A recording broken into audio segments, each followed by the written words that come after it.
Hi, everyone, and welcome to our April edition. Hope you had a wonderful Irish Heritage Month. And for those of you who were in attendance for Irish Heritage Day back in March, we hope you enjoyed it. And we certainly enjoyed having you there in person or online. And it's certainly wonderful to have Fintan Mullen and Gillian Hunt from the Ulster Historical Foundation in attendance and providing us with the presentations that they did on that Tuesday. So welcome now to the month of April. So now what do, right? March is over with. Well, did you know that there is a newly discovered book on St. Patrick? We're going to talk about that. And we also have our Irish History Minute as well. So let's get right to the program and what we've got planned for the month of April.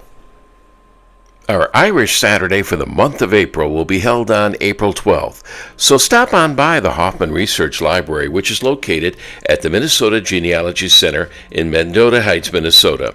Now, here's an opportunity to get some of your Irish research questions answered. The Minnesota Genealogy Center is located at 1385 Mendota Heights Road, Suite 100. You can also stop by the library during regular business hours. And to find out more about the library and the hours of operation, go to the website at mngs.org. And our webinar for April will feature Judy G. Russell. Her topic is called Mr. Blackstone's Common Law. This presentation will be held on April 26th. This is a virtual-only presentation, and the webinar will start at 10:30 a.m. and last until noon Central Time. William Blackstone's commentaries on the law of England reflect what became the legal structure of much of the English-speaking world. Its influence on legal development in Canada, Australia, New Zealand, and the United States, as well as within England itself, was far-reaching, making Mr. Blackstone's Common Law a reference work all historical and genealogical researchers often need to consult. Again, the date is April 26th at 10:30 a.m. Central Time. Many of us have heard of the stories in the life of St. Patrick through the years, and these are stories that have been passed on from generation to generation. Well, now there's a newly discovered book that's out, and that could provide us with a little bit more on the history and the life of one of Ireland's patron saints. What we know about St. Patrick was that he was a 5th century Christian missionary and later a bishop. He was captured by Irish pirates from his home in Britain, according to what was described in his autobiography called Confessio. He was reportedly a teenager at the time, and he later escaped, but then returned home to his family and then back to Ireland as a member of the cleric, and is credited with bringing Christianity to Ireland. He is considered the primary patron saint of Ireland and has been canonized by many of the Christian religions. He is revered by many in America, and Irish Americans use St. Patrick's feast day of March 17th to celebrate their Irish heritage. There's a lot we don't know, though, about St. Patrick, including the correct spelling of his name and the exact dates that he lived. However, that might change with the publication of a book that was originally written over 100 years ago. The book was written by Heinrich Zimmer, and Zimmer was Germany's first professor of Celtic Studies. His manuscript was written in 1894 and was a 575-page study of St. Patrick's life. However, the book was never published, and Zimmer's private library burned down in 1903. Although the book survived, it sustained some damage. Zimmer died in 1910, and his manuscript has since been stored in the Berlin-Brandenburg Academy of Sciences and Humanities archive. Due to its fragile state, it has only been seen by only a few throughout the years. The Irish Minister of Foreign Affairs and Minister of Defense recently announced that the Department of Foreign Affairs, in conjunction with Trinity College of Dublin and the Berlin-Brandenburg Academy, will fund a restoration project of the study of St. Patrick's past. Dr. Linda Doyle, Provost of Trinity College, said the project will provide a great opportunity for many to explore this historical manuscript. And according to a recent published press release by the Department of Foreign Affairs, 175 leaves of the 575-page manuscript are in need of restoration. This book on the biography of St. Patrick is considered a foundation document for modern scientific research on Ireland's national saint. The project is expected to be completed sometime this year.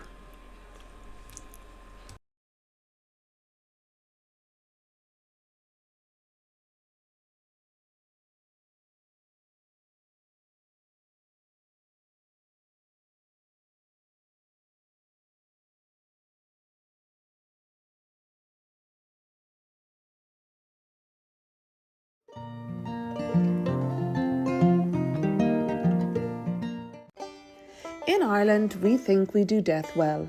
You may have heard of the Irish Wake, a great send-off for our dead. In this Irish Minute, we'll have a quick look at Ireland's fascinating history of burying the dead.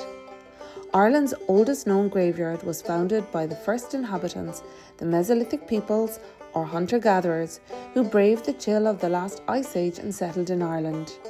A small group of hunter-gatherers came together to bury one of their own on the banks of the River Shannon. They placed the remains of a man upon a large funerary pyre, lit it, and afterwards the cremated bone was gathered and placed within a small pit, marked by a wooden post, revealing that the burial was important enough to be marked out as a special place. The man was buried with symbolic grave goods, suggesting a belief in life after death.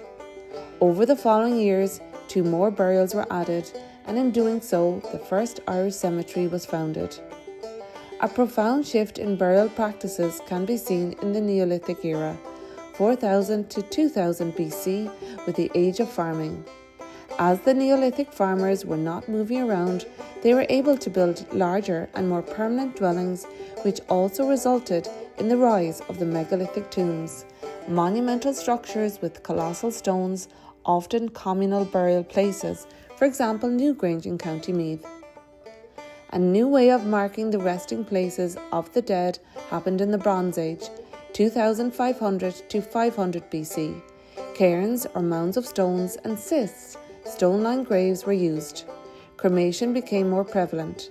Some Bronze Age burials are marked by circular earthworks or barrows, but many do not seem to have any above-ground marker. During the Celtic period, from around 500 BC to 400 AD, the Celts lived in fortified mounds, such as ring forts, and buried their dead close by in burial mounds. Depending on which tribe you are in, you might be buried, cremated, or have your ashes buried. It is widely believed that the Irish Wake was heavily influenced by elements of paganism and may have originated in Ireland with the ancient Celts.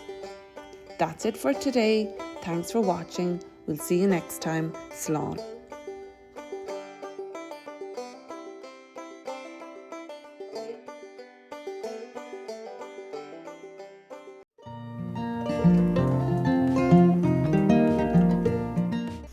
Well, that is our episode for this month, and thanks for joining us. Thank you for Una for a really interesting Irish History Minute, and we'll give you some more details on the newly discovered St. Patrick's book once it's out and available and digitized, and we'll give you some details on that as soon as we know it. And in the meantime, we'll see you next month. Have yourself a great April.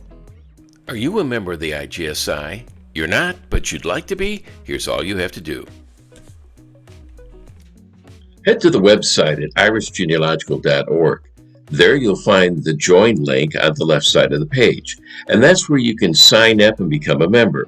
You can also register for any of the webinars this year on the website as well, and as a member you can also see past webinars from the previous year. And besides enjoying all the members' benefits, you can always sign in and go over many of the programs and services that the IGSI has to offer, and that would include viewing past webinars, surname interests, the e-newsletter.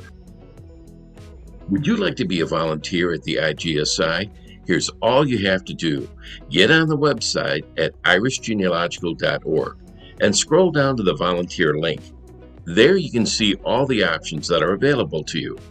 That would include helping out with the Irish Fest in Minnesota, or any of the social and educational programs, or you could even help out with the social media platforms and podcasts, or the SEPS magazine and Genealis newsletter.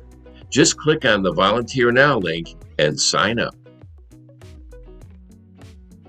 For more information about the Irish Genealogical Society International, go to the website at irishgenealogical.org.